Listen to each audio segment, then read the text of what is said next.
कृषि उपज से आत्मनिर्भरता। इन्वेस्टमेंट छोटे शहरों में भी आए, आय को दुगना करने में सक्षम है।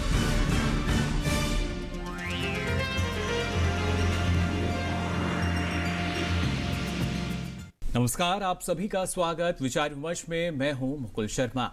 विचार विमर्श कार्यक्रम में हर सप्ताह आपके लिए अलग अलग विषय लेकर हम हाजिर होते हैं और आज भी एक बेहद खास विषय के साथ हम हाजिर हुए हैं। आज खासतौर से हम बात करेंगे स्टार्टअप्स की। जी हां, हम सभी जानते हैं कैसे किसी भी क्षेत्र को जब बढ़ावा देने की बात कही जाती है, उसको प्रोत्साहन देने की बात कही जाती है, तो आज के समय में या इस आधुनिक समय को अगर हम देखें, जो स्टार्टअप्स हैं वो हम बहुत ज़्यादा हम सुनते हैं। लेकिन इसी में जब एग्री स्टार्टअप यानी जो कृषि के स्टार्टअप हैं उनकी बात कही जाती है, तो वहाँ पर किस तरीके से लगातार अब इनको बढ़ावा दिया जा रहा है या कैसे जो कृषि स्टार्टअप हैं वो हमारी कृषि को आधुनिक कृषि की तरफ लेके जा रहे हैं, कैसे हमारे देश की कृषि को आत्मनिर्भर बना रहे हैं, इसके बारे में आज आपको पूरी हम जानकारी देंगे। किस तरीके से जो स्टार्टअप्स हैं, कृषि से जुड़े हुए एग्री स्टार्टअप्स जो हैं वो कैसे काम कर रहे हैं, कहां से इनको मदद मिलती है और कहां से प्रोत्साहन मिलता है, और फिर कैसे एक बड़े स्तर पर अगर देखा जाए तो उसमें चाहे जुड़े हुए युवा हो या किसान हो, कैसे वो एक उद्यमी के रूप में अपने आप को परिवर्तित कर रहे हैं। और ये बदलाव जो है ना सिर्फ नए भारत का बल्कि इस देश की कृषि में भी जाहिर तौर पर देखा जा रहा है। इन सभी जो हमने आपको बातें बताई हैं इन पर और ज़्यादा हम जानकारी लेंगे और उसके लिए बेहद ही खास मेहमान हमारे साथ आज जुड़े हुए हैं। इनका परिचय आपसे हम करा देते हैं। हमारे साथ स्टूडियो में मौजूद हैं डॉक्टर नीरू भूषण जी। आप CEO हैं पूसा कृषि IRI नई दिल्ली से। बहुत बहुत स्वागत मैम। और साथ ही आपको बता दें हमारे साथ जुड़े हुए हैं नितिन ललित जी। ये एक एग्री स्टार्टअप का प्रतिनिधित्व करते हैं। इनसे हम जानने की कोशिश करेंगे कैसे इनका सफर रहा और कैसे आज के समय में ये दूसरे जो युवा हैं जो स्टार्टअप्स में आगे बढ़ रहे हैं उनके लिए प्रेरणा का स्रोत बन चुके हैं। तो चलिए, सबसे पहले आपको हम आज पूरी जानकारी देंगे और खासतौर से बात करेंगे कैसे कृषि स्टार्टअप से रोजगार जो है वो उसका सृजन हो रहा है। ये सारी जानकारी आपको देंगे, लेकिन आइए कार्यक्रम की शुरुआत करें उससे पहले नजर डाल लेते हैं इस खास रिपोर्ट पर।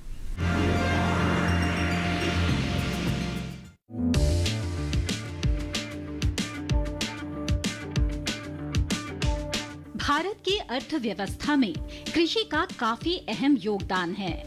करीब 58% से ज्यादा ग्रामीण परिवार अपनी आजीविका के मुख्य साधन के रूप में खेती पर ही निर्भर हैं। भारत की जनसंख्या में युवाओं की तादाद अच्छी खासी है। इन युवाओं के पास नए नए विचार हैं। इसी बात को ध्यान में रखते हुए युवाओं को खेती की ओर आकर्षित करने के साथ साथ खेती से रोजगार पैदा करने की जरूरत पर भी ध्यान दिया जा रहा है। किसान और युवाओं को स्टार्टअप करने के लिए प्रोत्साहित किया जा रहा है। स्टार्टअप देश के युवाओं के लिए एक ऐसा मौका है जिसके जरिए वे खुद का काम शुरू करते हैं, खुद को आर्थिक रूप से आत्मनिर्भर बना सकते हैं। आमतौर पर माना जाता है कि स्टार्टअप सिर्फ सूचना प्रौद्योगिकी, मनोरंजन और इंजीनियरिंग आदि सेवाओं में ही किया जा सकता है, लेकिन कृषि के क्षेत्र में भी स्टार्टअप तेजी से कारोबार के मैदान में आ रहा है।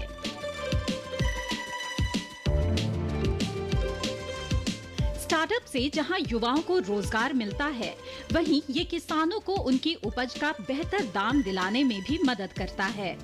इससे खेती में निवेश बढ़ता है और किसान की आय में भी बढ़ोतरी होती है। कृषि क्षेत्र में आ रही नई नई तकनीकें भी एग्री स्टार्टअप्स को बढ़ावा देने में मददगार साबित हो रही है। देखा जा रहा है कि अब पढ़े लिखे युवा भी नए नए आइडिया के साथ कृषि क्षेत्र से जुड़े स्टार्टअप्स कर रहे हैं। कृषि उद्यमिता में नए आयामों को बढ़ावा देने और युवाओं को स्टार्टअप्स के लिए प्रोत्साहित करने के लिए सरकार की ओर से भी समय समय पर कई योजनाएं और कार्यक्रम चलाए जाते हैं, जिनके तहत युवाओं को प्रशिक्षण और आर्थिक सहायता भी दी जाती है। इंक्यूबेशन प्रोग्राम भी चलाए जाते हैं। इन प्रोग्रामों के तहत युवाओं को न सिर्फ नई तकनीक सिखाई जाती है, बल्कि जिन युवाओं के पास पहले से अपनी तकनीक और नए विचार होते हैं, विशेषज्ञों के जरिए उनमें और भी सुधार लाया जाता है। कुल मिलाकर कृषि क्षेत्र में स्टार्टअप का अपना महत्व है। इससे किसानों और युवाओं को न सिर्फ उद्यमी बनने का मौका मिल रहा है, बल्कि अब युवा अपने मन में आए विचारों को वास्तविकता में बदलकर खुद को आत्मनिर्भर बना पा रहे हैं।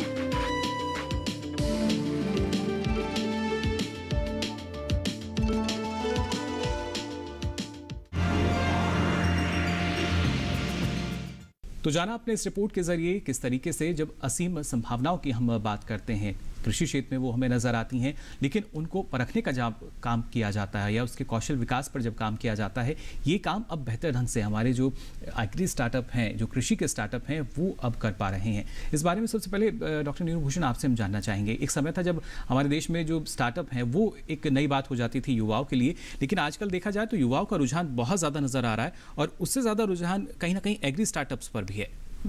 आप अगर डाटा देखें तो हमारे देश में हर दिन 2 से 3 स्टार्टअप बनते हैं जी। और एग्री स्टार्टअप की जो अगर मैं बात करूं तो इसकी बढ़ोतरी पिछले कुछ सालों में 25% ईयर ऑन ईयर हो रही है। और इनको प्रोत्साहन देने के लिए, क्योंकि स्टार्टअप्स की जो जर्नी है वो बहुत ज़्यादा कठिन है और उनके सामने अनेक चुनौतियां हैं, तो उन चुनौतियों को किस तरीके से पार करने में गवर्नमेंट ने उनकी मदद की है और किस तरीके से, ताकि वो कम से कम वल्नरेबिलिटी स्लैब में आए और उनका रिस्क मिटिगेशन है उसमें हम मदद करें। तो इसमें मैं बात करूंगी, आपके साथ साझा करूंगी कि जो एक महत्वपूर्ण जो स्कीम है जो रफ्तार के अंतर्गत मिनिस्ट्री ऑफ एग्रीकल्चर ने लॉन्च की थी 2018-19 में, इनफैक्ट दिसंबर 18 में वो लॉन्च की थी, जिसके तहत 29 इंक्यूबेटर्स इन 23 स्टेट्स में एस्टैब्लिश किए गए और ज़्यादा से ज़्यादा incubator state agriculture universities 18 state agriculture universities में बनाए गए और 6 ICR इंस्टीट्यूशंस में और 3 जो थे वो मैनेजमेंट कॉलेजेस में और 2 IITs में बनाए गए। तो इनके तहत तकरीबन हम हर साल 7,000 के करीब स्टार्टअप्स की एप्लीकेशन को रिव्यू करते हैं, इवैल्यूएट करते हैं और अभी तक हमने इस प्रोग्राम के अंतर्गत ज़्यादा 2,500 से ज़्यादा स्टार्टअप्स को ट्रेंड किया है। और अपने आप में ये भी काफ़ी चुनौतीपूर्ण और एक बड़ी उपलब्धि, देखिए कितनी बड़ी संख्या में जो स्टार्टअप्स हैं वो सामने आते हैं और उनमें से चयन करना और उसके बाद उनको उस स्तर पर आर्थिक मदद देना। इस बारे में यहाँ पर कुलदीप जी आपसे भी हम जानना चाहेंगे, किस तरीके से अगर नाबार्ड की भूमिका की हम बात करते हैं, वो एक लगा हुआ है लगातार कि जो एग्री स्टार्टअप्स हैं हमारे, उनमें मदद पहुँचाई जा सके।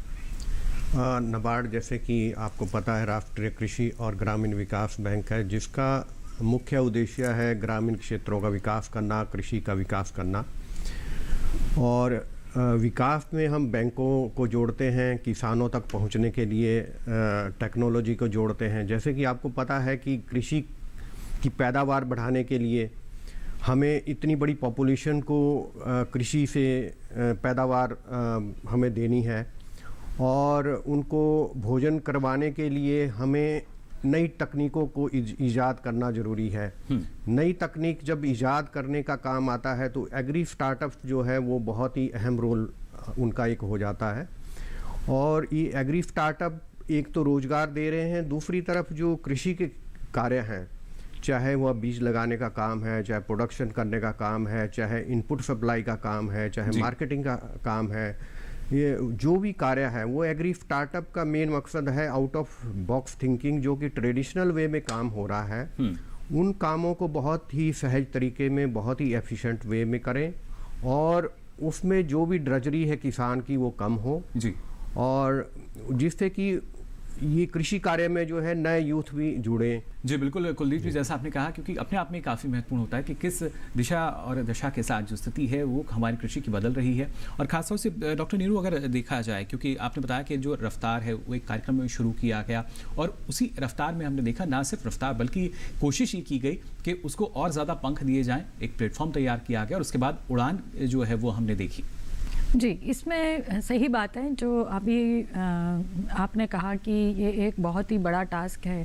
पहली बात तो शुरू में हमें लग रहा था कि कितने स्टार्टअप्स इसमें पार्टिसिपेट करेंगे, तो वो हम देख करके हैरान है कि तकरीबन अगले तीसरे साल में 10,000 से लोग इसमें एप्लीकेशंस हम रिसीव करते हैं जी। और 10,000 एप्लीकेशंस में से पर तकरीबन हमारा 1,000-1,200 का इनटेक सारे सेंटर्स को मिला करके रहता है। तो ये एक बहुत बड़ा कार्य और चुनौतीपूर्ण कार्य रहता है, इवैल्यूएशन एंड सिलेक्शन। लेकिन अगर एक कुल आंकड़ा आपसे हम जानना चाहें कि अब तक कितने युवा हैं या कितने लोग हैं जो एग्री स्टार्टअप से जुड़े हैं? जी, अगर मैं स्कीम की बात करूं तो पिछले 2 साल में तकरीबन हम लोगों ने 2,500 से ज़्यादा लोगों को स्टार्टअप्स को ट्रेंड किया है और तकरीबन 814 स्टार्टअप्स को फंड किया है और वो फंड 5 से लेके 25 लाख तक की राशि का है, जो कि ग्रांट इन एड के रूप में है। तो यहाँ पर चूँकि अगर आप देखें कि ये इनक्यूबेटर सेंटर्स किन संस्थाओं में हैं, तो ये ज़्यादातर एग्रीकल्चर यूनिवर्सिटीज़ और रिसर्च इंस्टीट्यूशंस में हैं। तो जी। हमारे सामने ये चुनौती थी कि ये जो युवा हैं जो आ रहे हैं बेसिकली ये पढ़े लिखे हैं और 28 साल की एक एवरेज एज के लोग हैं और जिन्होंने 5 से 7 साल नौकरी कर ली है, तो ये बड़े अनुभवी हैं। बट ये देखने में आया कि अगर हम इनका एजुकेशन देखें तो ये ज़्यादातर लोग 80-82% तक के लोग जो हैं जी। वो एग्रीकल्चर से नहीं जुड़े हैं। तो इसका मतलब ये है कि अगर एग्री स्टार्टअप्स को हमें अपने हिसाब से, पर हमें उनकी स्किल सेट चाहिए क्योंकि वो टेक्निकल बैकग्राउंड से हैं या मैनेजमेंट बैकग्राउंड से हैं। सो अगर हमें एफिशिएंसी एग्रीकल्चर के सेक्टर में लानी है तो इन युवाओं की और एग्री स्टार्टअप्स की भूमिका बहुत अहम हो जाती है। तो यहाँ जी। पर इंक्यूबेटर्स के रोल भी बहुत अहम हो जाते हैं क्योंकि एक जो डिस्कनेक्ट है विद द सिस्टम और डिस्कनेक्ट विद द डोमेन, सो यहाँ पर इंक्यूबेटर्स का रोल बहुत अहम है। तो काफ़ी अहम भूमिका जो है देखिए जी, वो जी, नज़र आती है। जी। और हमारे साथ नितिन जी भी जुड़े हुए हैं जो कि एक उदाहरण भी हैं कि किस तरीके से एग्री स्टार्टअप्स जो हैं वो सफलता की ओर आगे बढ़ रहे हैं और साथ ही साथ जो रोज़गार के अवसर हैं वो युवाओं को दे रहे हैं। नितिन जी, जानना चाहेंगे आपसे किस तरीके से एक सफ़र आपका शुरू हुआ और ख़ासतौर से क्योंकि स्टार्टअप्स की जब हम बात करते हैं तो कई ऐसे क्षेत्र हैं, लेकिन कैसे आपने कृषि स्टार्टअप का चयन किया? मेन फैक्टर एक कामयाबी के लिए है कि एक राइट प्रॉब्लम को हमने आइडेंटिफाई करना है। अगर हमारी प्रॉब्लम आइडेंटिफिकेशन ठीक नहीं होगी तो एक स्टार्टअप के लिए आगे चलना बहुत मुश्किल हो जाता है। और इस तरीके से बहुत सारे स्टार्टअप हैं जो एक नॉट राइट आइडिया और may be not right validation के कारण नहीं आगे चल पाते हैं और बहुत दिक्कतों का सामना करते हैं। तो अब मेरा आपका जो एक सवाल था कि कृषि स्टार्टअप से जुड़ने का ऐसा क्या कारण रहा, जब मैं 2007 से मैं कनाडा में था और मैं 2016 में इंडिया वापस लौटा। और जब मैं वहाँ पे रहता था, मेरा घर एक फार्म पे था और मैं वहाँ के जो एग्रीकल्चर प्रैक्टिसेस हैं उससे बहुत ही क्लोजली रूबरू था उनके साथ। जबकि वहाँ पे किसान जो अपनी जो यूज़ करते थे स्प्रे के लिए हेलीकॉप्टर्स यूज़ करते थे, बड़े बड़े जॉन डियर ट्रैक्टर्स यूज़ करते थे। बट मुझे लगा कि भी हमारा जो किसान है यहाँ पे उनके पास इतना बड़ा इंफ्रास्ट्रक्चर नहीं है और हमारी नीड्स भी डिफरेंट हैं। तो ऐसा क्या किया जाए कि इससे कोई टेक्नोलॉजिकल एडवांसमेंट आए। तो मुझे लगा कि भी अगर हम रिगार्डिंग हॉर्टिकल्चर अगर इसके अंदर किया जाए जिसके अंदर पानी भी बचाया जाए और वेस्ट को रिसाइकिल करके कुछ प्लांटर्स ऐसे बनाए जाएं ताकि एक अनस्किल्ड लेबर भी और अनस्किल्ड लोग भी इसको इजीली टेकअप कर पाएं और अपनी रोजगार को बढ़ावा दे पाएं। तो ये सब चीज़ों का एक मिश्रण था जिससे हम एक एग्री स्टार्टअप में पहुंचे और हमने स्पेशल प्लांटर्स बनाए जो कि एक हर किसान को जिसको नॉलेज भी नहीं है, कुछ ज़्यादा नॉलेज नहीं है, उसको भी हेल्प करते हैं। बिल्कुल, ये तो बात हुई किस तरीके से देखिए आपका जो सफ़र है शुरू हुआ। लेकिन इस सफ़र में जब हम बात कर रहे थे अभी कि रफ्तार आपका जो कार्यक्रम था, ये रफ्तार जो है कहीं ना कहीं इसमें हमारी सरकार की भी महत्वपूर्ण भूमिका रही। इस बारे में डॉक्टर नीरू आपसे हम जानना चाहेंगे क्योंकि अगर देखा जाए तो कहीं ना कहीं जो कृषि और युवा हैं वो सरकार की प्राथमिकताओं में से रहे हैं। तो उस दिशा में आगे बढ़ते हुए सरकार ने किस तरीके से जो और कार्यक्रम है वो भी संचालित किए हैं? जी हाँ, जैसे मैंने रफ्तार के बारे में बताया कि ये बहुत ही कॉम्पिटिटिव प्रोग्राम है और ये स्पेशल एक स्कीम है जिसके तहत हम एग्रीकल्चर स्टार्टअप्स को और एक एग्रीकल्चर इकोसिस्टम को इस देश के लिए तैयार कर रहे हैं। और जो मैं बताना चाह रही थी कि इसमें ये जो स्कीम है ये स्टार्टअप्स के लिए ही है, उनको ही प्रोत्साहन देने के लिए है और इसका जो सिलेक्शन प्रोसेस है वो काफ़ी कॉम्पिटिटिव है जिसमें हम सबसे पहले 5 क्राइटेरियाज हैं जिसके ऊपर हम स्टार्टअप्स को परखते हैं और फिर उनका सिलेक्शन करते हैं। जैसे कि क्या नीड क्या है और जो वो सोल्यूशन दे रहे हैं तो वो क्या अफोर्डेबल है, क्या उसमें इनोवेशन है, क्या नॉवल है, क्या नया है, क्या ये कॉस्ट इफ़ेक्टिव है, क्या ये इन्वायरमेंटल फ्रेंडली है और इसका सोशल इम्पैक्ट क्या होगा। फिर ये टेक्निकली क्या ये सोल्यूशन बनाया जा सकता है, फिर ये स्केलेबल हो सकता है या नहीं और इसकी कितनी कमर्शियल पोटेंशियबिलिटी है, क्या मार्केट है। तो ये 5-6 पैरामीटर्स हैं जिन पे हम हर आइडिया को देखते हैं, हर प्रपोजल को इवैल्यूएट करते हैं और 3-4 लोग एक प्रपोजल को इवैल्यूएट करते हैं, कोई टेक्निकल एस्पेक्ट से, कोई बिजनेस एस्पेक्ट से, कोई इसके नॉवेल्टी के एस्पेक्ट से। सो तब जा कर के इनका सिलेक्शन होता है। यानी जो एक तरीके के मानक हम मान सकते हैं जो कि निर्धारित किए जाते हैं और उन पर अगर आप खरे उतरते हैं, आपका जो स्टार्टअप है वो खरा उतरता है तो फिर उसके बाद आगे की जो प्रक्रिया है वो शुरू हो जाती है। यहाँ कुलदीप जी आपसे भी हम समझना चाहेंगे, जैसा आपने बताया कि कैसे कोशिश की जाती है जो हमारे दूर दराज के ग्रामीण क्षेत्र हैं वहाँ भी मदद पहुंचाई जा सके। क्या एक क्रियान्वयन जो है वो हम मान सकते हैं कि जो नाबार्ड है अपनी तरफ से उसमें मदद करता है जो भी इम्प्लीमेंटेशन की जब बात आती है? मुकुल जी, नाबार्ड ने दूर क्षेत्र तक पहुंचने के लिए एक कार्यक्रम चलाया है। एक उसमें सेल्फ हेल्प ग्रुप कार्यक्रम है, दूसरा जो है फार्मर प्रोड्यूसर ऑर्गेनाइजेशन, कृषक उत्पादक संगठन है, और ये पूरे कंट्री में जो है फैले हुए हैं। और एग्री स्टार्टअप जो है, छोटे छोटे एग्री स्टार्टअप भी है एक तरह के, जो कि भारत सरकार की 10,000 FPO बनाने की स्कीम के अंतर्गत है जी। और इन स्टार्टअप को फर्दर सपोर्ट करने के लिए इनको agri incubation business incubation centre different agriculture university में एस्टेब्लिश किए हैं, जहां पर कि छोटे छोटे जो उद्यमी हैं वो अपना आइडिया लाएं, उनको जो है पायलट करें और फिर मार्केट में जाएं। और उसके लिए फंडिंग नाबार्ड कर रहा है अपने एक कैटलिक कैपिटल फंड है, और दूसरा जो है agri business incubation centre promote करने के लिए फंड क्रिएट किया है जी। फर्दर जैसे कि बजट में भारत सरकार ने कहा है कि इस बारी किसान ड्रोन के बारे में बताया जाएगा जी, को बढ़ावा दिया जाएगा, और दूसरा जो है नेचुरल फार्मिंग को बढ़ावा दिया जाएगा। जैसे सिडबी में एक फंड ऑफ फंड है इंक्यूबेशन और इनोवेशन को सपोर्ट करने के लिए, नाबार्ड में भी एक फंड क्रिएट किया जाएगा जो कि फर्दर स्टार्टअप्स को और फाइनेंसिंग करने, क्योंकि शुरू में जो है ऋण के माध्यम से नहीं कर सकते, सिर्फ ग्रांट के माध्यम से ही एग्री स्टार्टअप्स हम कर सकते हैं जी। तो इसको सपोर्ट करने के लिए नाबार्ड ने एक बड़ा फंड क्रिएट करने का एक निर्णय लिया है। बिल्कुल, ये एक महत्वपूर्ण निर्णय हम मान सकते हैं, क्योंकि कोशिश यही की जा रही है कि जो हमारे युवा हैं अगर उनको ना सिर्फ तकनीकी ज्ञान दिया जाए बल्कि उसके साथ साथ कैसे जो उनके एक तरीके से जो हम कह सकते हैं उम्मीदें रहती हैं उनको भी पूरा किया जा सके। और जब नवाचार की हम बात करते हैं तो वहाँ और भी ज़्यादा उम्मीदें बढ़ती नज़र आती हैं, और ना सिर्फ जो उनको पूरी जानकारी दी जाती है काफ़ी बेहतर तरीके से होती है। यहाँ नितिन जी जानना चाहेंगे आपसे, जैसा आपने बताया कि किस तरीके से शुरुआत हुई, लेकिन अगर यहाँ हम बात करते हैं मदद की तो आपके सामने भी जाहिर तौर पर कुछ चुनौतियां आपको नजर आई होंगी, वहां पर कहां से आपको मदद मिली? सर, मुझे स्टार्टिंग में तो हमने जब मैंने अपना आइडिया जब अपने बताया तो थोड़ा सा मेरे को रोड बैरियर्स आए, बट जब थोड़ा सा आगे बढ़ा तो मुझे सबसे पहला हाथ मेरा थामा आरके मीबाई रफ्तार के प्रोग्राम के थ्रू, जो चौधरी चरण सिंह हिसार यूनिवर्सिटी में जो एग्री इंक्यूबेशन सेंटर है, एग्री बिजनेस इंक्यूबेशन सेंटर, तो वहाँ पे 25 लाख की ग्रांट के लिए मैंने इसका फॉर्म भरा, और उनके बाद अच्छी काउंसलिंग से एक बड़ी एक्सटेंजेंट एक रास्ते से निकल के हमारा वहाँ सिलेक्शन हुआ, और वहाँ से हमें बहुत सारी एक मेंटरशिप मिली। बहुत सारी ऐसी चीजें थी जो एक स्टार्टअप को नहीं पता होती है, कौन से कंप्लायंस है नहीं पता होते, कैसे पेटेंटिंग करनी है वो नहीं पता होता। तो ये सारी बहुत महत्वपूर्ण चीजें हैं एक बड़ी कंपनी बनने के लिए, एक अच्छा एक नाम बनने के लिए। तो जिसकी साथ हमें ये भी मिला, और साथ में 24 लाख रुपए की ग्रांट मुझे खुद को मिली है, जिसको मैंने अपने बिजनेस में लगाने के बाद अपने प्रोसेसेस को बेटर किया है, एम्प्लॉयमेंट को बेटर किया है, और साथ के साथ ही अपनी जो आगे आने वाले जो आगे फ्यूचर हमारे प्लान्स हैं उसमें भी हमें बहुत सारा मिला है, सहायता भी मिली है। और उसके बाद आगे भी हमें क्षितिज 2022 में हम ऑलरेडी इंक्यूबेटेड हैं, IAI पूसा कृषि का ये प्रोग्राम है। तो ये अगर ये ना होता तो शायद हमें भी अभी हम कुछ बैठ चुके होते या बहुत ज्यादा स्ट्रगल कर रहे होते और कोई दोराहे पे होते जिंदगी के।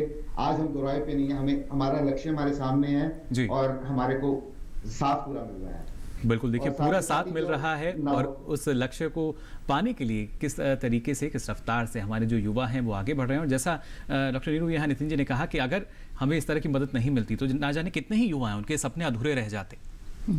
जी हाँ, तो चूँकि मैंने यही कहा कि ये जो भी ग्रांटी नेट सपोर्ट है ये शुरू में उनके जो चैलेंजेस हैं उनके रास्तों को आसान करते हैं, क्योंकि हमें कृषि के क्षेत्र में इन युवाओं की ज़रूरत है। और हमें कृषि के क्षेत्र में अगर आप प्रोडक्शन से लेकर के जब फार्म टू फोक तक की अगर हम बात करें तो हमें हर दिशा में, हर स्टेप पे हमें एक नई टेक्नोलॉजी चाहिए, और ये युवाएं नई सॉल्यूशंस लेकर के आ रहे हैं। और इनका अब किस तरीके से अडॉप्शन होगा, किस तरीके से ये कॉस्ट इफेक्टिव टेक्नोलॉजी होगी, और किस तरीके से ये हमारे फार्मर की कॉस्ट ऑफ प्रोडक्शन को कम कर सकते हैं। और सबसे ज़्यादा कहीं ना कहीं कुछ अगर आड़े आता है तो वो होता है कि आर्थिक मदद आपको नहीं मिल पा रही है। और जैसा नितिन जी ने भी कहा कि उनको भी जो ग्रांट है उसका लाभ मिला, और आपने बताया करीब 800 से ज़्यादा ऐसे हमारे जो स्टार्टअप है उनको करीब 5 से 25 लाख का जो अमाउंट है वो दिया गया। कुल अगर आप बताना चाहें इसमें, कुल तकरीबन हम कह सकते हैं कि 60 करोड़ के आसपास पिछले पिछले 2 साल के अंदर जी। स्टार्टअप्स को ग्रांट इन एड की मदद दी जी। गई, जो कि एक काफ़ी बड़ी अमाउंट है और आने वाले सालों में ये और भी बढ़ेगा। जी, ना सिर्फ एक बड़ी रकम बल्कि एक बड़ी उपलब्धि हम मान सकते हैं। देखिए किस तरीके से जो लक्ष्य ना सिर्फ एक या 2 युवाओं का है, सभी का एक लक्ष्य, उसको हासिल करने के लिए किस तरीके से जो वित्तीय सहायता है वो लगातार दी जा रही है। और कोशिश यही कि ना सिर्फ हमारे जो देश के युवा हैं वो ज़्यादा से ज़्यादा एग्री स्टार्टअप यानी कृषि स्टार्टअप में अपनी रुचि लें और स्टार्टअप से जुड़कर, क्योंकि स्टार्टअप एक है लेकिन उसके फायदे अनेक हैं, तो उस बात को समझें और लगातार इस दिशा में आगे बढ़ सकें। हम भी फिलहाल यहाँ आगे बढ़ रहे हैं, लेकिन रुकना होगा एक छोटे से ब्रेक के लिए। जल्द हाजिर होंगे, आप बने रहिए दूरदर्शन किसान पर।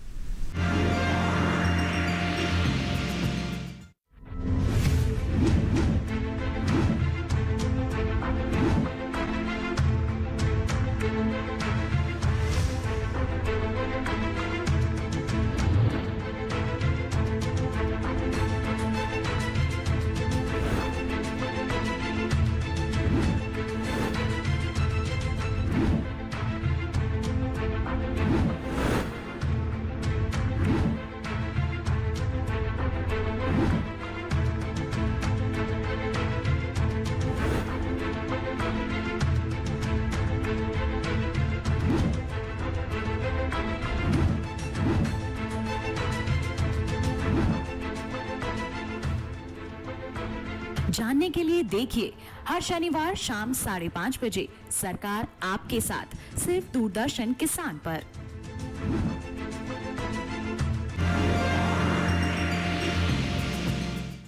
ब्रेक के बाद आप सभी का एक बार फिर स्वागत विचार विमर्श में। आज लगातार हम बात कर रहे हैं कृषि स्टार्टअप से रोजगार की, और ब्रेक पे जाने से पहले आपने जाना भी कि कैसे लगातार जब इस तरह की बातें सामने आती हैं, स्टार्टअप की बात कहते हैं, एग्री स्टार्टअप की बात कहते हैं, तो ये सिर्फ बातें नहीं हैं, महज बातों तक सीमित नहीं है, बल्कि अगर देखा जाए तो ज़मीनी स्तर पर भी काम हो रहा है। और ये काम सिर्फ शहरों तक सीमित नहीं बल्कि दूर दराज के जो हमारे गाँव हैं वहाँ तक भी ये काम पहुँच रहा है। यहाँ कुलदीप जी जानना चाहेंगे आपसे हम, जिस तरीके से आपने बताया कि कैसे कोशिश की जाती है, लेकिन एक सीधे तौर पर अगर कोई युवा हैं वो चाहते हैं कि एक एग्री स्टार्टअप उनका है उसमें उनको मदद मिले, तो क्या वो खुद से भी आपके पास किस तरह का जो आवेदन है वो कर सकते हैं, या बतौर चयन करने के बाद ही जो सारी मदद है एक स्टार्टअप को दी जाती है?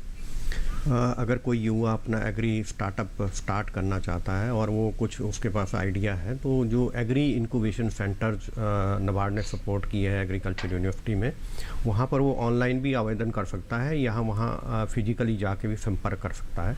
और वहाँ पर अपना आइडिया आवेदन देने के बाद जो है और भी डिफरेंट फोरम है, जैसे सिडबी का ऑनलाइन वो अप्लाई कर सकते हैं। इसी तरह अटल इनोवेशन मिशन है, वहाँ पर भी अप्लाई कर सकते हैं जी। और नबार्ड में भी वो बता सकते हैं कि वो उनको जो है एग्री स्टार्टअप करना है, उसके लिए गाइडेंस चाहिए। तो हम भी उनका जो है आवेदन पे विचार करके उसको जो है एग्री बिजनेस इंक्यूबेशन सेंटर में फॉरवर्ड कर देंगे जी। और उसके बाद एग्री बिजनेस इंक्यूबेशन स्क्रीन करेगा कि ये आइडिया फर्दर आगे ले जाने लायक है या नहीं। और उसके बेस पे उसको पहले तो टेक्निकल सपोर्ट की ज़रूरत पड़ेगी, फाइनेंशियल सपोर्ट की ज़रूरत, देन ब्रांडिंग, मार्केटिंग और हर तरह की जो भी सपोर्ट की ज़रूरत होगी उस एग्री स्टार्टअप को प्रदान की जाए, अनटिल वो एक रिफाइन होके मार्केटेबल और ऐसा प्रोडक्ट बने जो कि वाइडली एक्सेप्टेबल हो। जी बिल्कुल। तो देखिए किस तरीके से कोशिशें की जाती हैं, इस बारे में डॉक्टर नीरू आपसे हम जानना चाहेंगे कि अगर सबसे ज़्यादा रुझान जो है वो किस तरह के बिजनेस प्लान जो हैं वो उसमें युवाओं का नज़र आता है, और जो अभी कुलदीप जी जैसा कहा कि ना सिर्फ एक जो आइडिया है उसको पॉलिश किया जाता है, बल्कि उनको सारी, अगर हम तकनीकी ज्ञान की बात करते हैं या इसके बाद उनको कैसे और ज़्यादा उनकी स्किल को इम्प्रूव करना है, और यहाँ तक कि उनके जो प्रोडक्ट है उसकी ब्रांडिंग या मार्केटिंग, कैसे ये सारी जानकारी जो है मुहैया होती है। जी, जैसा आपने कहा कि किस तरीके का, तो ये बड़ा ही अच्छा ट्रेंड हमको देखने में मिलता है कि पहले अगर 19 की मैं बात करूं तो ज़्यादातर लोग फार्म मैकेनाइजेशन पे बात कर रहे थे। 20-21 में चूँकि सप्लाई चेन हमारी डिस्टर्प्टेड थी, तो हमने इसमें भी रुझान देखा कि सप्लाई चेन की तरफ जो है वो ज़्यादा एप्लीकेशंस थे। और इस साल अगर हम बात करें तो प्रिसीजन एग्रीकल्चर के ऊपर स्टार्टअप्स के एप्लीकेशन सबसे ज़्यादा आए और सिलेक्शन भी उनके हुए, और जिसमें उसके बाद पोस्ट हार्वेस्ट का हम सेक्टर ले सकते हैं कि जिसमें पोस्ट हार्वेस्ट के प्रोडक्ट्स भी और टेक्नोलॉजीज भी। जी। तो और तीसरा जो सबसे अच्छा सेक्टर उभर कर आया वो एलाइड एग्रीकल्चर, जिसमें मैं बात कर सकती हूँ कि एनिमल हस्बेंड्री की, डेयरिंग की, फिशरिंग की। सो जो हमारे जिस तरीके से हमारी प्रॉब्लम्स आती हैं, तो स्टार्टअप्स भी उसी क्षेत्र में उस साल ज़्यादा एप्लीकेशन हम रिसीव करते हैं। जी। और जहाँ तक बात है कि हम उनको वित्तीय सहायता तो देते ही हैं, जो मैंने कहा कि ग्रांट इन एड का सपोर्ट है, लेकिन उससे ज़्यादा जो हम उनको तैयार करते हैं कि उनकी जो टेक्नोलॉजी है वो टेक्नोलॉजी वैलिडेशन का काम, उनकी टेक्नोलॉजी में अगर उनका कोई ग्लिच है तो उसके ऊपर काम, क्योंकि जब ये बच्चे ज़्यादातर टेक्निकल बैकग्राउंड से हैं तो कई बार वो टेक्नोलॉजी तो बना लेते हैं, लेकिन उसको एग्रीकल्चर में खेत के अंदर वो मशीन चलेगी या नहीं चलेगी, तो ये सारी वैलिडेशन में हम उनकी काफ़ी मदद करते हैं। जी। फिर उसके बाद क्योंकि वो कभी बच्चे गए नहीं होते, ये स्टार्टअप्स कभी उन्होंने फार्मर से बात नहीं की होती, तो हम उनको फार्मर्स तक भी लेके जाते हैं ताकि वहाँ वो अपनी मशीन को या अपना जो भी प्रोडक्ट है वो फार्मर के सामने रख सके, और ताकि फार्मर ये देख सके। तो वो बड़े अच्छे उनसे प्रश्न पूछता है, तो जिससे स्टार्टअप अपना रिफाइंड करता है सोल्यूशन, और फार्मर्स को भी ये जानकारी हो जाती है कि इस तरीके की मशीनें हैं। तो दोनों के लिए ये एक बहुत ही अच्छा काम करता है। तीसरा जो एक बहुत हमारा ये तकरीबन 2 महीने का एग्रेसिव प्रोग्राम रहता है जब हम उनको लेते हैं, तो उसके अंदर पूरे 9 जो हफ्ते होते हैं, तो हर हफ्ता एक टॉपिक पे डेडिकेटेड होता है कि एक में हम उनके लिए इंटेलेक्चुअल बौद्धिक संपदा के ऊपर बात करेंगे, फिर फाइनेंस पे बात करेंगे, फिर हम उनको इन्वेस्टर्स तक भी लेके जाएंगे, फिर हम मार्केटिंग पे भी बात करेंगे। तो इस तरीके से हर हफ्ते में फिर हम उनको गवर्नमेंट स्कीम्स के साथ भी जोड़ते हैं, जैसे जेम की स्कीम पे आप कैसे रजिस्ट्रेशन कर सकते हैं। फिर चूँकि रेगुलेशन एक बहुत बड़ा एस्पेक्ट है कि कहीं जैसे बायो फर्टिलाइजर्स हैं या बायो स्टिमुलेंट्स हैं, तो अभी नया गजट नोटिफिकेशन लास्ट ईयर आया था, तो उसके तहत उनको उसमें रजिस्ट्रेशन कराना है। तो या मतलब अगर किसी को सब्सिडी के लिए अप्लाई करना है तो उससे पहले उनको किसी सेंटर में जा कर के उसका वैलिडेशन कराना होगा, टेस्टिंग रिपोर्ट लेनी होगी। तो इस तरीके से रेगुलेटरी कंप्लायंसेस पे भी हमारा काफ़ी जोर रहता है। दूसरे हम अपने रिसर्च इंस्टीट्यूशंस में जोड़ देते हैं ताकि वहाँ पे उनको वैलिडेशन में, फील्ड ट्रायल्स में। तीसरी जो एक बहुत ही अहम बात है वो कॉर्पोरेट्स के साथ, इंडस्ट्री के साथ कनेक्ट।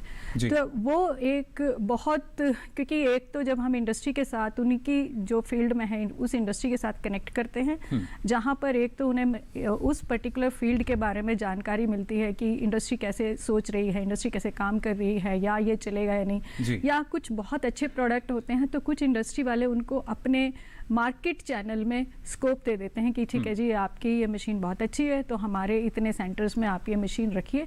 तो इस तरीके से उन्हें मार्केटिंग पार्टनर भी मिल जाते हैं। जी। हाँ, मतलब कोई एक ऐसा सेट पैटर्न नहीं है, जिस स्टार्टअप की जैसी नीड होती है और जो रिक्वायरमेंट होती है उसी के हिसाब से हर एक की नीड कस्टमाइज्ड बेस्ड प्रोग्राम्स रहते हैं, और उन्हीं की नीड के हिसाब से हम उनको कनेक्टिविटी करते हैं। बिल्कुल। तो देखिए किस तरीके से एक महत्वपूर्ण माध्यम हम मान सकते हैं, और लगातार जिसके जरिए कोशिश की जा रही है कि ज़्यादा से ज़्यादा जो युवा हैं वो भी जुड़ते हैं।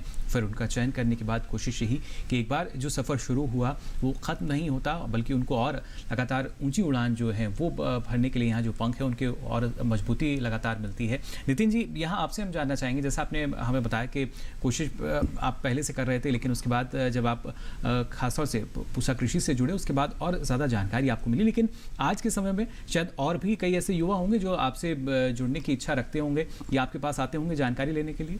अभी हम रिसेंटली हमने परसों एक एग्जीबिशन खत्म हुआ हमारा दिल्ली मिलिट्री में, हमारा 2 दिन का एग्जीबिशन था।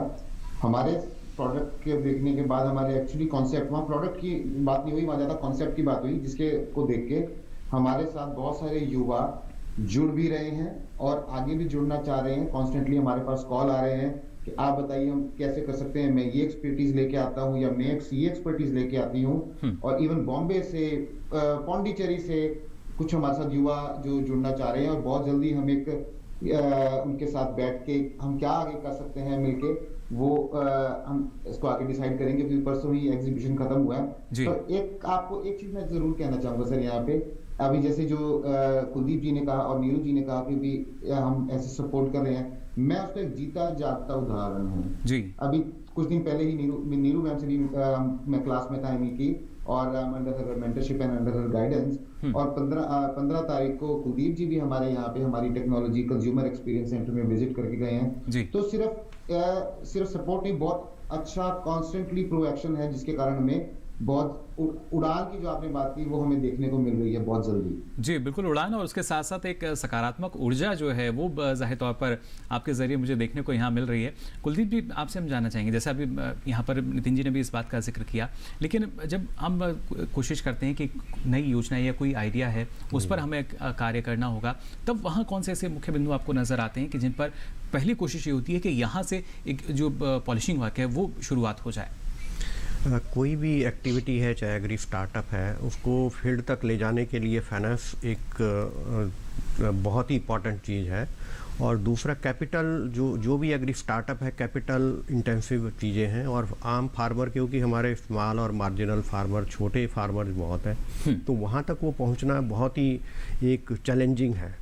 और उस चैलेंज को पूरा करने के लिए नाबार्ड इन एग्री स्टार्टअप को पूरा सपोर्ट करता है फाइनेंशियली, और फार्मर्स को भी आपस में जोड़ता है, ताकि एक दो फार्मर जो बड़े फार्मर हैं वो तो कर सकते हैं, परंतु जब स्मॉल फार्मर्स है 100,000, उनको जो इन एग्री जैसे ड्रोन है, अगर ड्रोन इंडिविजुअल फार्मर्स के बस का नहीं है, अगर उसको पेस्टिसाइड स्प्रे करना है, परंतु अगर ग्रुप में करेंगे तो एफपीओ के माध्यम से और दूसरे माध्यम से जो है ये काफ़ी इकोनॉमिकल बैठेगा। और इसमें जो है नाबार्ड अपना जितना भी ग्रांट सपोर्ट है, जो भी कार्यक्रम है, चाहे सेल्फ हेल्प ग्रुप का कार्यक्रम है, एफपीओ का कार्यक्रम है, उसके माध्यम से ये फार्मर्स तक एंड टू एंड ले जाएगा। और जो भी तकनीकें हैं, चाहे आप देख लीजिए मिट्टी का जो एक तरह से कितना न्यूट्रिएंट्स है, उसके बारे में जो है थ्रू टेक्नोलॉजी बता सकते हैं, परंतु इंडिविजुअल फार्मर्स को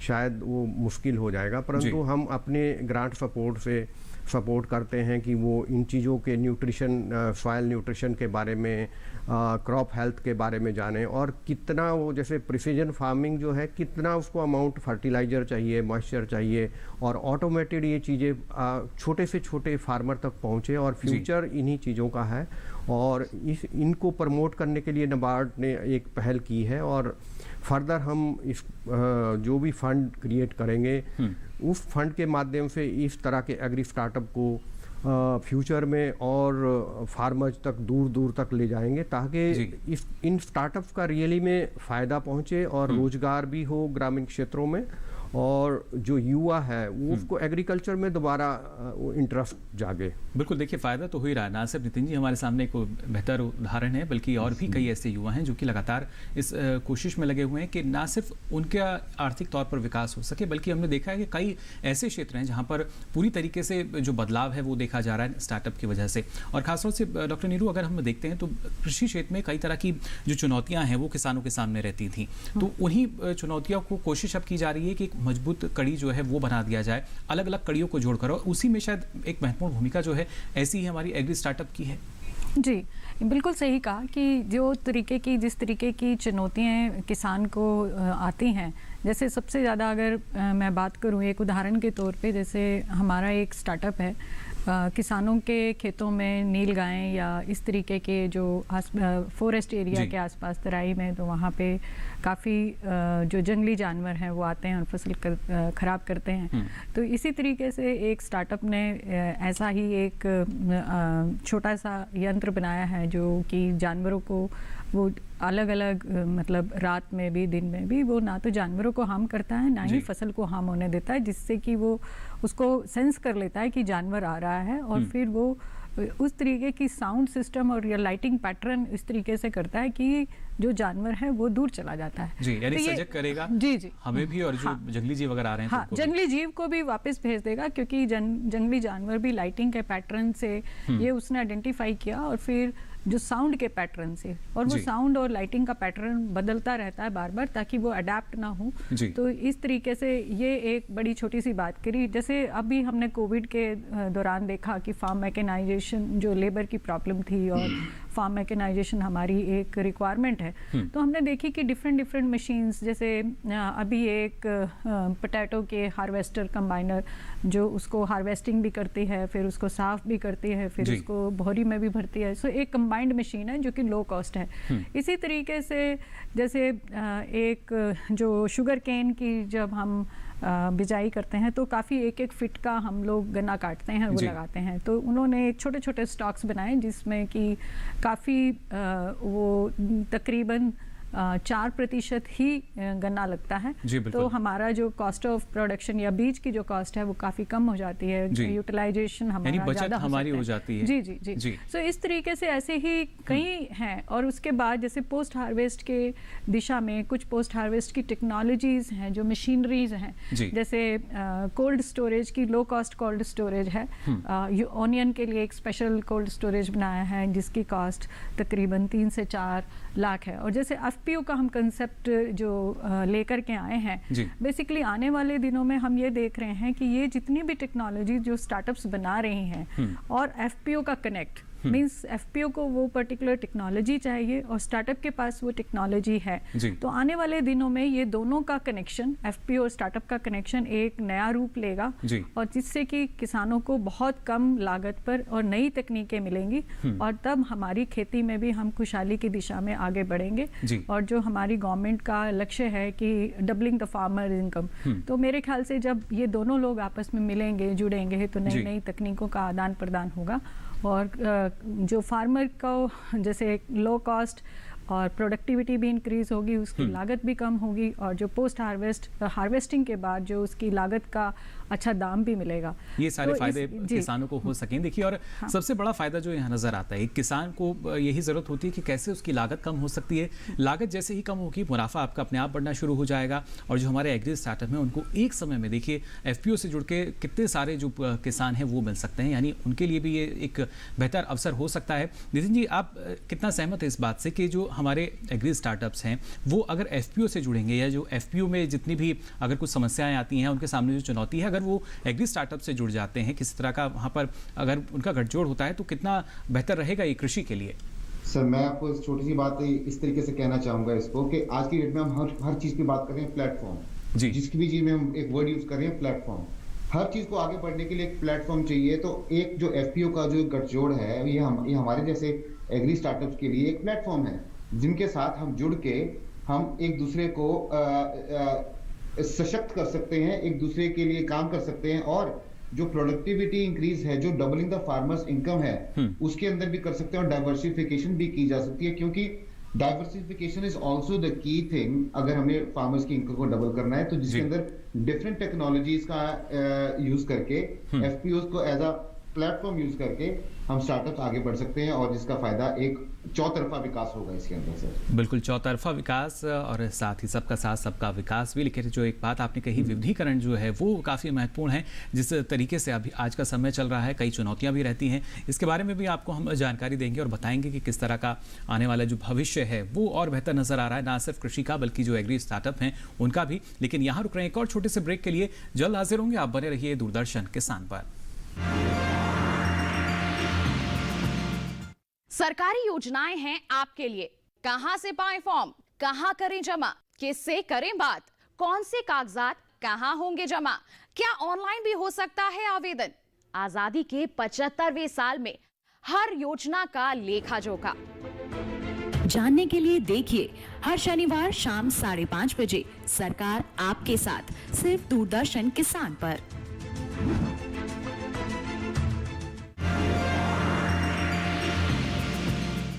ब्रेक के बाद आप सभी का एक बार फिर स्वागत विचार विमर्श में। आज लगातार आपको हम जानकारी दे रहे हैं कृषि स्टार्टअप से रोजगार के बारे में, और ना सिर्फ रोजगार बल्कि इसके जरिए देखिए किस तरीके का जो फायदा है वो होने लगता है, ना सिर्फ एक गांव में, एक ब्लॉक में, एक जिले में, बल्कि हमारे देश में भी अगर बात की जाए तो हजारों की संख्या में अलग अलग जो स्टार्टअप्स हैं वो काम कर रहे हैं बहुत बेहतरीन। और ये जो काम है सिर्फ घरेलू स्तर पर नहीं है बल्कि धीरे धीरे अपनी पहुंच बना रहा है वैश्विक बाजार में भी।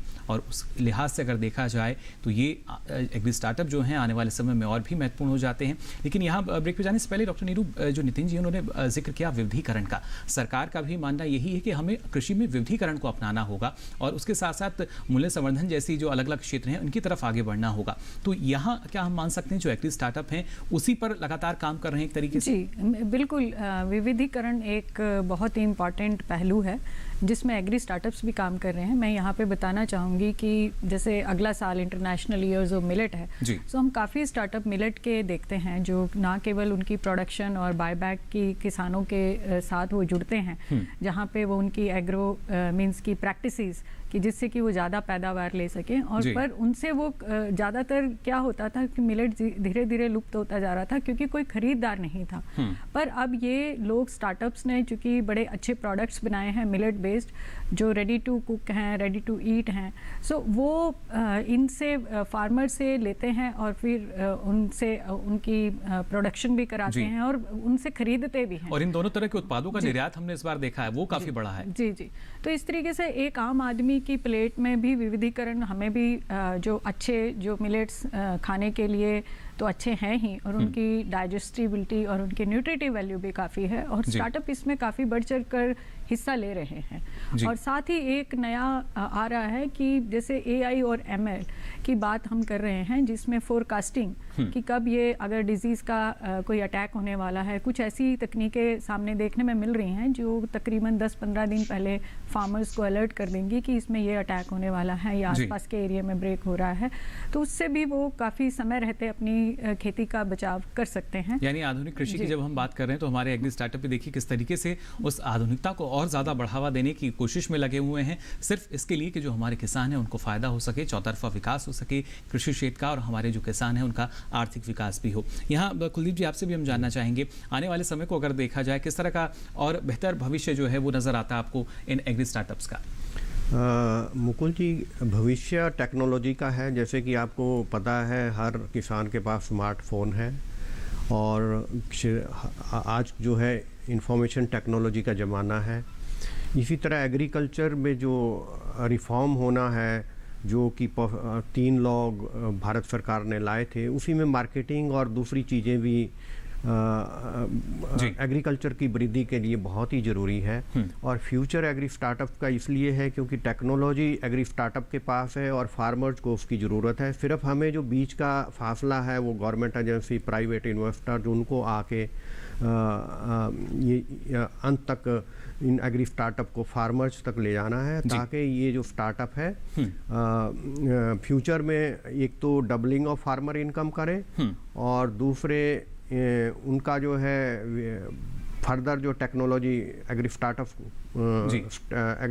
को टेक्नोलॉजी प्राप्त, फार्मर्स को टेक्नोलॉजी मिले, एंड जो भी फाइनेंसिंग नाबार्ड देगा और टेक्नोलॉजी इंस्टीट्यूट देंगे, और एग्री स्टार्टअप्स के माध्यम से एक तो रोजगार पैदा होगा क्षेत्रों में, और दूसरे जो भी समस्याएं हैं एग्रीकल्चर की उनको भी हम काफ़ी हद तक समाधान कर पाएंगे। जी बिल्कुल। तो देखिए किस तरीके से जो समस्याएं हैं, चुनौतियां हैं, उनका समाधान अब हमारे जो एग्री स्टार्टअप्स हैं वो ढूंढने में लगे हुए हैं। और यहाँ नितिन जी आपसे भी मैं जानना चाहूँगा, आप तो लगातार आगे बढ़ ही रहे हैं और आपके साथ और भी कई ऐसे युवा हैं जो आगे बढ़ रहे हैं, लेकिन आने वाले समय को अगर देखा जाए आप किस तरह का बदलाव देखना चाहते हैं?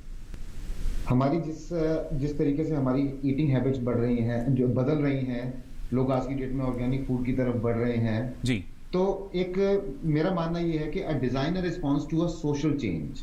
अब हमारा वो सोशल चेंज आ गया है, तो उसके लिए हर तरीके का डिजाइन बदलना पड़ेगा। डिजाइन में सिर्फ चीजों की शेप बदलना नहीं, डिजाइन हमारा एक टोटल डिजाइन है। तो इस ये जो आने वाली जो लहर है, इसको देख के हमें ये लगता है कि आने वाला टाइम में जो एग्री स्टार्टअप्स और भी स्टार्टअप्स जो हैं, पर खासकर जो एग्री स्टार्टअप्स हैं, they are going to be a pivotal point, एक पिवट पॉइंट क्रिएट करेंगे, और आगे सस्टेनेबिलिटी के अंदर एक हम बहुत ही बड़ा, बहुत ही महत्वपूर्ण जो है वो हम रोल प्ले करेंगे इस आने वाले टाइम में। और अब जिस तरीके से हमारी कांस्टेंट हेल्प हमें मिल रही है जी, उससे हमारे को और भी आयाम और रास्ते भी नए खुल रहे हैं सर। जी बिल्कुल नितिन जी, और जैसा हमने आपको पहले भी कहा था, एक सकारात्मक ऊर्जा के साथ जैसे आपने जानकारी दी, तो यहाँ एक मुस्कान डॉक्टर नीरू के चेहरे पर भी है कि देखिए जो कोशिश हमने की थी वो रंग लाती हुई नजर आ रही है डॉक्टर नीरू, लेकिन आने वाले समय को अगर देखें और किस तरीके से ऐसी जो कोशिश है वो और कितना रंग लाएंगी। बिल्कुल, ये तो देखिए एक जो स्टार्टअप है वो केवल अपने आप को ही रोजगार नहीं देता है, बट के अपने आसपास के एरिया में भी एक बदलाव की लहर पैदा करता है, और 10 से 11 लोग उसके स्टार्टअप में डायरेक्टली उसको वो एम्प्लॉय करता है। तो इसलिए, और ये स्टार्टअप ऐसा नहीं है कि ये शहरों में है, ये स्टार्टअप देश के हर कोने में है, टायर 2 टायर 3 सिटी में है, और चूंकि अगर इन्हें एग्रीकल्चर में काम करना है तो फार्मर के पास तक उनको जाना ही होगा। तो वो सिर्फ अपनी टेक्नोलॉजी के साथ ही नहीं जाते हैं, बल्कि उनके साथ इंफॉर्मेशन के साथ जाते हैं। तो तो इस तरीके से ये एक बदलाव की बहुत बड़ी कड़ी है, और जब हम सारे लोग इनके साथ कंधे से कंधा मिला के चलेंगे, चाहे नाबार्ड है या इंक्यूबेटर है या सरकार के जो अलग अलग जो स्कीम्स हैं उनके माध्यम से जो एक एनवायरनमेंट क्रिएट हुआ है, और जिसमें एक अहम जो मेजर भूमिका स्टार्टअप्स की है, हम सारे फैसिलिटेटर का रोल कर रहे हैं, बट ज़्यादातर इन्हीं की अहम भूमिका है, और हम इनको जब फैसिलिटेट करते हैं तो एक इकोसिस्टम बनता है। उस इकोसिस्टम में सारे लोग ग्रो करते हैं, फार्मर भी ग्रो करता है, सोसाइटी भी ग्रो करती है, स्टार्टअप्स भी, आज ये स्टार्टअप है कल को ये कॉर्पोरेट बनेंगे। जैसे अगर आप देखें तो पिछले 1 साल के अंदर अभी हमारे डेका मतलब $10 बिलियन की उनकी वर्थ यूनिकॉर्न नहीं है, वो डेका यूनिकॉर्न्स बन गए हैं। तो अगला यूनिकॉर्न हम देखना चाहेंगे कि एग्रीकल्चर के क्षेत्र में आए, और बहुत ही जल्दी आए। उसके लिए ये पूरा राष्ट्र जो है बहुत ही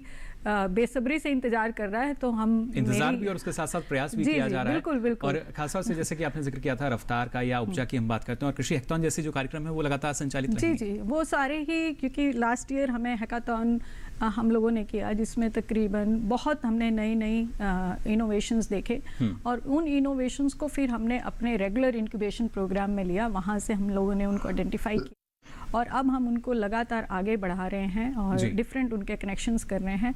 और मैं उम्मीद करती हूँ कि जल्दी ही ये रफ्तार, ऑलरेडी रफ्तार पकड़ चुकी है, बट अब ये और आगे रफ्तार पकड़ेगी, और इस देश के सोशल इंजीनियरिंग में और यहाँ की किसानों की आमदनी बढ़ाने में और बढ़ोतरी करने में चारों तरफ से हम लोग इसमें सहभागिता वो अपनी निभाएंगे। तो देखिए, ना सिर्फ आर्थिक विकास, सामाजिक विकास, एक सर्वांगीण विकास जो है वो होता हुआ नजर आ रहा है हमें इन कृषि स्टार्टअप से। और जैसा कि यहाँ कुलदीप जी आपने शुरुआत में ही कहा था कि जो वित्तीय सहायता होती है वो काफ़ी महत्वपूर्ण होती है, तो हम उम्मीद कर सकते हैं कि आने वाले समय में इसका दायरा भी बढ़ाया जाएगा।